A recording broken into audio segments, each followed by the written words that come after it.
On behalf of the Indiana Arts Commission and our regional arts partners, welcome and thank you, particularly in these incredible times.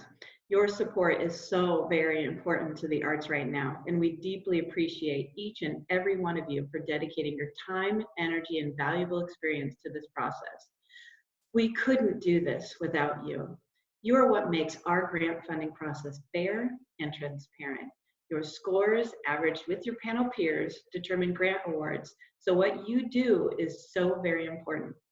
I am Paige Sharp, Deputy Director of Programs for the Indiana Arts Commission, and I am here today to orient you to our panel process for fiscal year 2021 Arts Organization Support Level 1 and Arts Project Support. If you have any questions during the presentation, please enter them into the chat box. And moving forward, if you ever have any questions, please do not hesitate to reach out to your regional partner. They are here for you. And in this presentation today, we have the notes on the screen so anybody can follow along.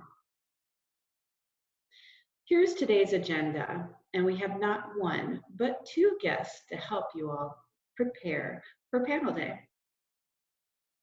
For those of you who aren't familiar with us, the Indiana Arts Commission is your state arts agency, and for over 50 years, we have worked to positively impact the cultural, economic, and educational climate of Indiana. We provide grants to artists, arts organizations, and arts providing organizations, and provide educational opportunities like the Indiana Arts Homecoming Conference. We couldn't do what we do and provide great access and service to all counties of our state without our 11 regional arts partners. These dedicated partners help us bring arts to everyone and are the arts touchstone for their regions. Before we get into the details, I want you to know that you got this. We have a lot of experience and we are here for you. You'll learn new things like Zoom and make new friends. And trust me, this will all look a lot more complicated than it really is. There are so many resources available to you, including us. We're here to help. And let me introduce you to our very own IAC Zoom rock star, Chapin Schnick. Also, our Contracts Operations and Information Technology Assistant. Chapin has a bunch of experience running IAC panels through Zoom, and we'll be walking you through what to expect. We also will send you a video later before the panels convene. Welcome, Chapin. Since you made it in here today, if you can hear us, the hardest part is over. So here's your crash course in using Zoom for the grant panel meeting. There are two ways to join audio in Zoom. There's computer or phone. So you'll click join with computer audio. So right there in the middle to activate your computer, microphone, and speakers. We recommend that you test speaker and microphone first, and from there you can make sure the right microphone and the right speakers are being used. When you join by computer audio, you'll see a microphone at the far left of your Zoom controls. Clicking this icon will mute and unmute. You can also use your spacebar to do so. This is important. You should always stay on mute unless you actually have something to say, because there's always background noise no matter how quiet you think you're being. Next, you should start your webcam by clicking Start Video. This helps the discussion stay personal, stay engaged, and see nonverbal communication. Clicking the chat button over to the right here gives me the option of sending a message to the entire group or a particular meeting guest. If you have audio issues, ditch your computer audio and join by phone. Do not waste time trying to solve internet connectivity issues or trying to figure out why you lost sound. Just jump on the phone right away. Your computer audio must be disabled if you are joining by phone, or we'll all get wicked feedback, and that's not fun for anyone. The easiest way to do this is to click the caret menu next to the microphone button and select Leave Computer Audio, as you can see in the image. The microphone icon will then change shapes, and you'll be able to click again to join audio. This will prompt the window with audio instructions to pop up. You should also have seen this when you join the meeting at the beginning, so when you initially join a Zoom meeting. So click phone call at the top. Now you have the dial-in instructions. Choose any of these phone numbers because they'll all get you back into the same meeting. You'll get put into a waiting room because Zoom thinks you're a new meeting guest. Your Zoom host will let you in as soon as they see you. You don't need a participant ID, but once you dial, it should pop up on the phone numbers here. If you enter it, Zoom will know that your video and phone audio are the same person. So not required, but convenient to merge the two. Your audio is now coming from your phone. So you can see the little phone icon as opposed to the microphone from earlier. You can mute your line by using the buttons on your phone or by clicking the phone icon at the bottom left, kind of like how we muted when it was on computer audio. Note that either will mute your line. If you click mute on your phone and in the Zoom interface, you have to unmute in both places before the meeting can hear you. So we recommend you just choose one way so it's less confusing. Play around with how your screen looks for you. Since we're sharing something on the screen for this video, your Zoom, our Zoom is automatically gone to full screen mode.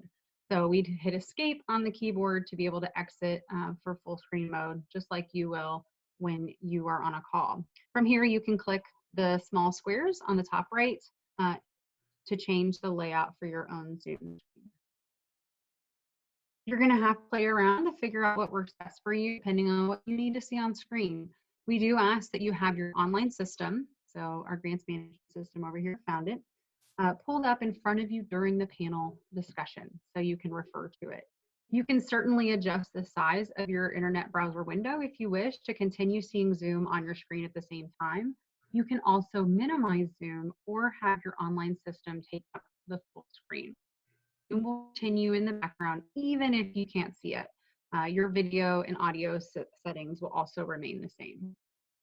So now that you're totally ready to use Zoom as a panelist, remember these are extraordinary times. Please give yourself and others extra patience and grace and bring your sense of humor as we learn together. We've also created a short video that goes over all of this information and we'll send it along soon. You've got this.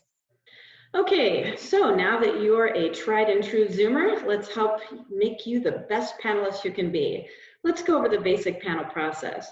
You'll train. Voila, you're here today rocking out your orientation. Yay you. Then you prepare for panel day by reviewing all the applications assigned to you through the online system. When you get stuck, you check out resources or contact your partner. You get all that done by 2 days prior to panel. Before panel, I recommend reading through your comments to refamiliarize. And then it's panel day, when panelists all come together to discuss each application and finalize their scores. Once you're done, it's time to celebrate. You did a really, really good and important thing, and we appreciate it. When it comes to reviewing applications, I want to go over some important things to remember while you do it. First and foremost, stick to the evaluation criteria. And heads up, grants are not based on financial need, no matter how important that is to us right now. Evaluate applications based upon the content and links only, and not outside information. Be mindful of bias, and that means paying attention to your preferences. We all have biases. For me, I absolutely love cats, and it's clear I'm not the biggest fan of dogs. But when it comes to reviewing applications about cats and dogs, I know it's important to keep those biases in check.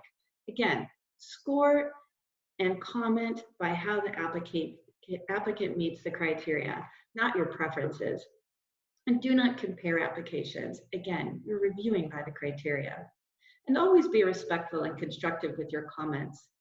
The meeting is recorded and the public is invited to attend. And while online comments will be anonymous, applicants take feedback very seriously. And don't sweat the small stuff, but do note them.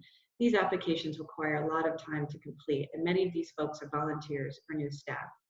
And please do not share applicant information with others. Confidentiality is really important. And again, whenever you have any questions, always ask your regional arts partner for clarification.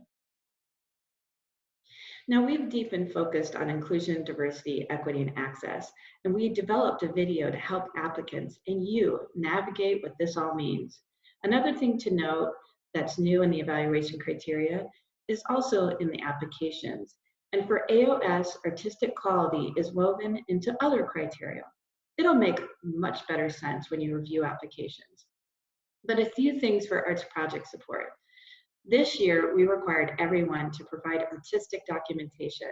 This proved a little challenging for folks not used to this, so be mindful that not everyone is at the same computer prowess as you might be.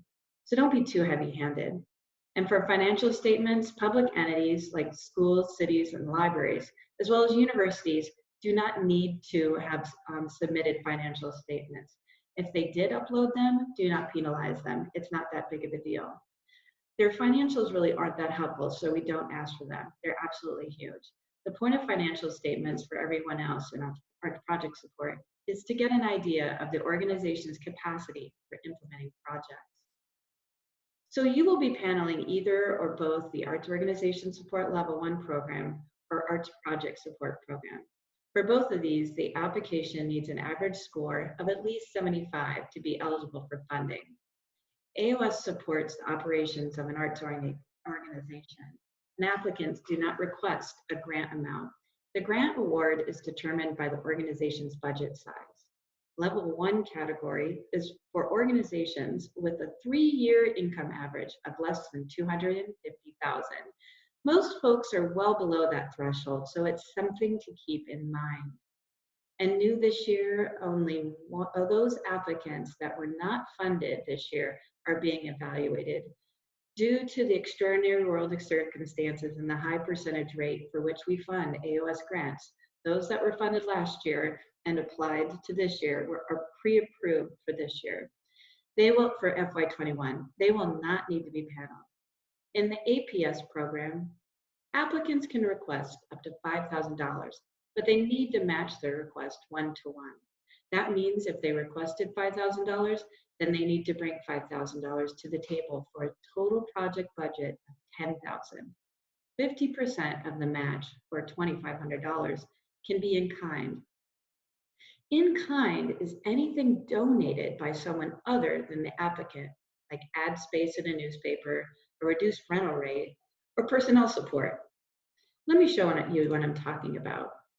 First, I want to note that every application has these project budget instruction links and tips, which you'll see on the left-hand side of your screen.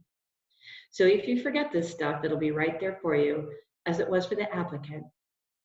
On the right side, in this example, the request is $3,000. That means the total budget needs to be at least $6,000. Their total cash income is $4,600, and that does include their request. Have they made their match yet? Nope. You see a little lower that they have $1,500 in kind, exactly half their grant request. So if you add their total cash plus the in-kind match, the total is $6,100. They can overmatch because that's totally fine. Here's the deal. Understand that figures should add up. If they aren't making their match, they could still score high enough for funding. We'll just have to sort out how much they're eligible for later. And here's the key. When it comes to evaluating the budget, check and see if the figures make sense and really focus on the feasibility of the budget to the project. And if the budget matches the narrative. Like if their project is for all about drawing, but they ask for sculpture materials, that would be a little weird. Now let's move on to community engagement and IDEA. As a public funder, we want to get those valuable tax dollars back to the public. We know that not everyone has equal or equitable access to the arts, so it's important to intentionally focus efforts so all can benefit.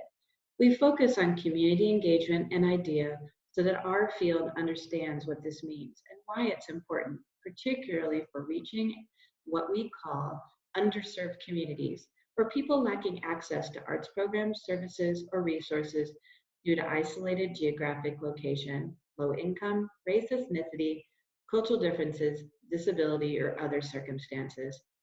Even if you're sure you know what community engagement and IDEA mean in practice, please use our resources. They're super helpful and pretty engaging and will give you immediate insight, and it won't take very long, which is awesome.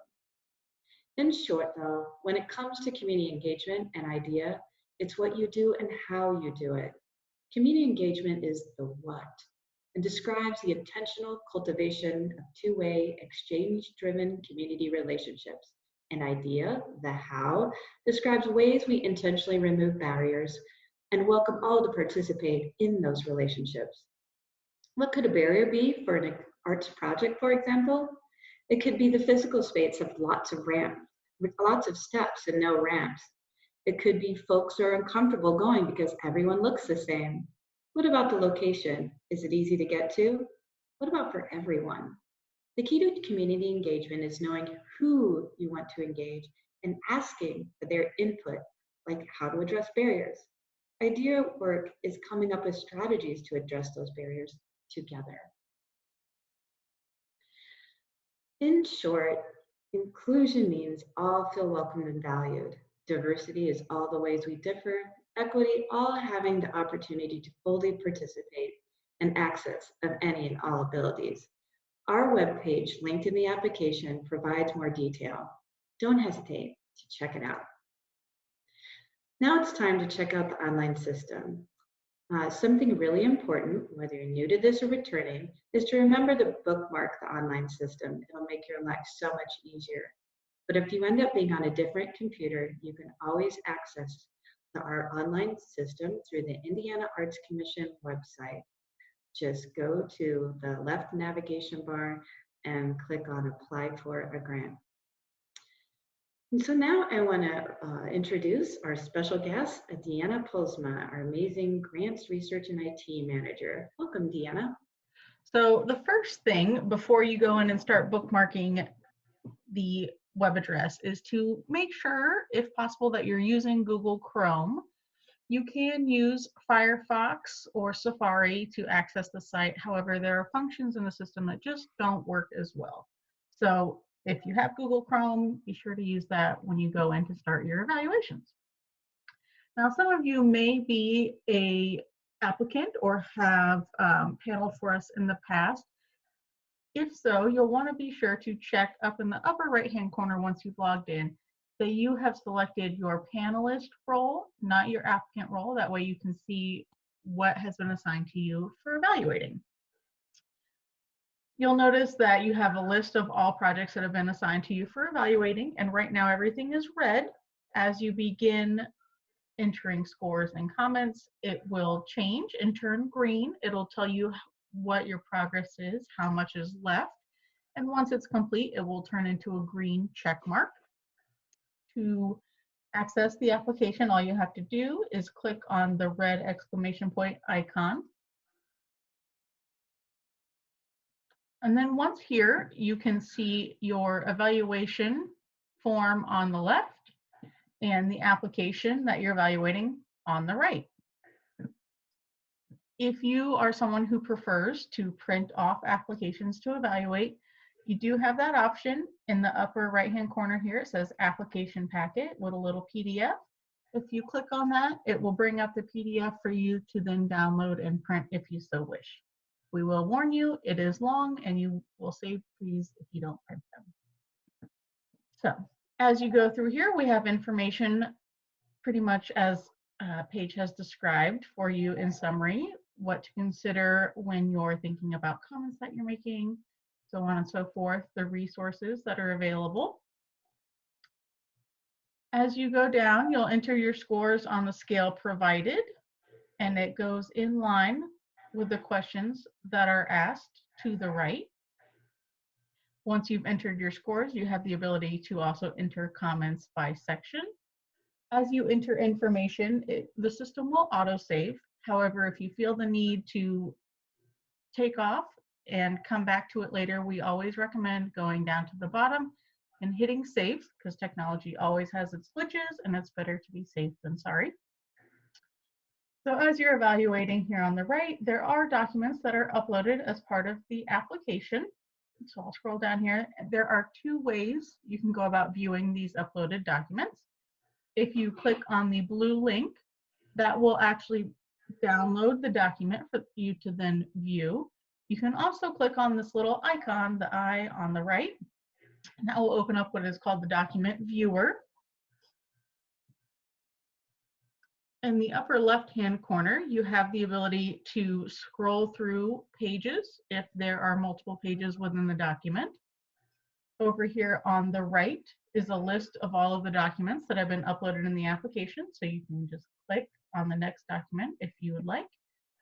And so again, you can scroll back and forth through the pages as needed. You also have the ability to zoom in and out of a document. So if you can't see something, there's that feature there for you. Also, if you come across a link that has been included in the document that was uploaded, that is how we asked applicants to upload the information. However, we did not realize that the document viewer acts more like a photograph rather than an active PDF. So unfortunately, you cannot click on links in the viewer. You'll need to actually download the document in order to click on hyperlinks that people have uploaded. Thank you, Deanna. Thank you so much. Now let's turn our attention to prepping for panel day. And determining conflicts of interest is really step one. Your regional arts partner sends you a list, is going to be sending you a list of applicants if they haven't done so already. And from that list of applicants, you're going to determine whether you have a conflict of interest with any of them. This is super, super important to do because we want to know the conflicts before we sign the applications to you. We do not want to sign an application to a panelist that has a conflict with the applicant. So be super responsive to your program manager so they know who doesn't have a conflict and who does. The sooner you get this done, the sooner you can get access to your applications. So determining those conflicts will also help your partner assign readers. And a conflict of interest is listed on the slide in front of you and includes being on a board or a committee, any financial relationship with the applicant. And another thing to consider is if you're a major project coordinator or collaborator with that organization, if your organization is, then you could cite a conflict for that as well. Now, you'll be receiving something that looks like this after you've gotten those conflicts figured out, or something similar, and you'll get that soon. It's an application summary list and includes the reader assignments. In IEC grant panels, panelists review all applications, and all applications are assigned to a panelist to be a first reader and another panelist to be the second reader. This process ensures that all applications are discussed. The first reader starts the conversation with their review, and then the second reader provides their review, and then discussion is open to the rest of the panel. This is so that each unique perspective is able to come together to provide a thorough evaluation. And as you can surmise, this is why prepping is so important. So after you get your conflicts in and receive your summary list with reader assignments and get access to the online system, you're ready to review applications. When you review applications, there's space available for you to provide comments into the system that you can use on panel day. They'll be right there available to you. And here are some tips. Before panel day, it's really helpful to review those comments you made, particularly for the ones your first or second reader. Allow plenty of time to review applications, generally about an hour per application until you get in the groove, and then it could go faster. Evaluate, comment, and score all applications assigned to you 2 days before the public panel. Comments are provided to applicants, albeit anonymously. And there are links available to you in the evaluation form. This includes access to panelist comment examples, audio examples of past panelists, and program guides, as well as those videos we talked about earlier. And remember, stick to the evaluation criteria. Not using criteria is cause for an appeal. Now, you're rating applications by the extent applications address the evaluation criteria that you can see on the left of your screen. All applications have a maximum score of 100 points. And remember, applicants must receive an average score of 75 or higher to be eligible for funding. On the right of your screen is the evaluation criteria with their bullet points for arts project support. And each of the bullet points is worth 10 points, like you just saw what Deanna showed you in a little bit before. You're evaluating how well each applicant addresses each of those areas. Totally spot on equals maximum points, and gradations go down as you see fit. All of this is in the online system. This is just to familiarize you with it. Now, I want to give you some guidance on constructing comments. And a pro tip, make them relevant to the evaluation criteria. So positive feedback, it's important to be to the point. Like, I was particularly impressed by, and then you go on to explain what you're impressed by. And in this example, the organization's community engagement efforts were pretty great. And it's clear how the community will benefit. So you explain how. Or their community engagement and idea work is strong. They're using multiple strategies, or they'll be broadly accessible.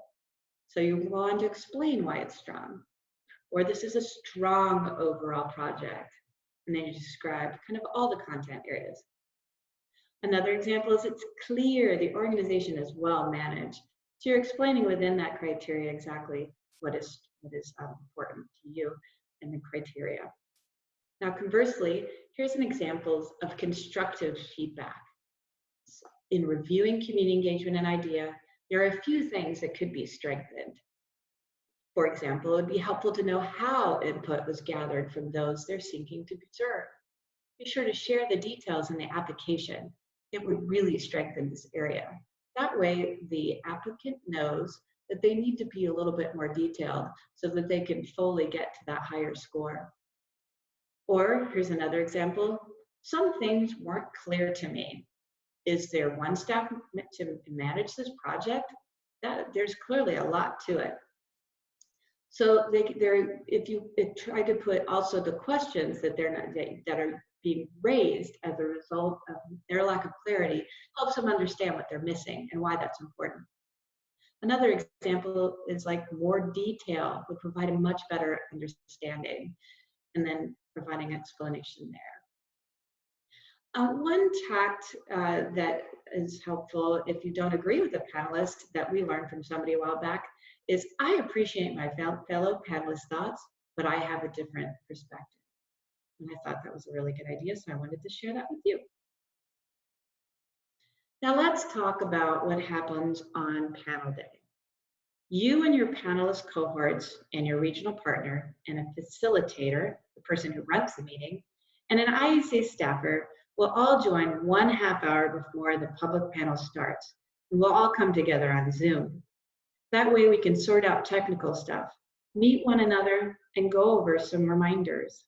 The public meeting is recorded, but only during the review part when the applicants can observe, not chime in, just observe. Staff is there to answer questions and provide application or policy clarification. And generally each application takes about 7 minutes to review. Sometimes a little bit more, and definitely often a little bit less. Now, let's go over how the panel review actually works on panel day. So after you guys have had your pre-meeting and you're ready to open up the panel review session, the panel chair or facilitator will facilitate the conversation and introduce each new application reader. First, you all will introduce yourselves, and then we'll introduce the first application, and then the first reader will be introduced. The first reader will begin an application review by reporting their full assessment and rationale. They'll talk about what was strong, what could be strengthened in each of the criteria areas. And that can take anywhere from a minute to 3 or 4, maybe even 5 minutes, depending on how much that they've discovered. Once the first reader is completed, the facilitator will ask the second reader to offer any new or opposing perspectives. We ask for new so that we don't say the same things over and over again, so that we are mindful of the time that it takes for this process. And having an opposing perspective is completely normal. You're all from very unique positions and experiences, and bringing that to the table is what provides a full evaluation. Once the second reader is done, then it opens to the full panel.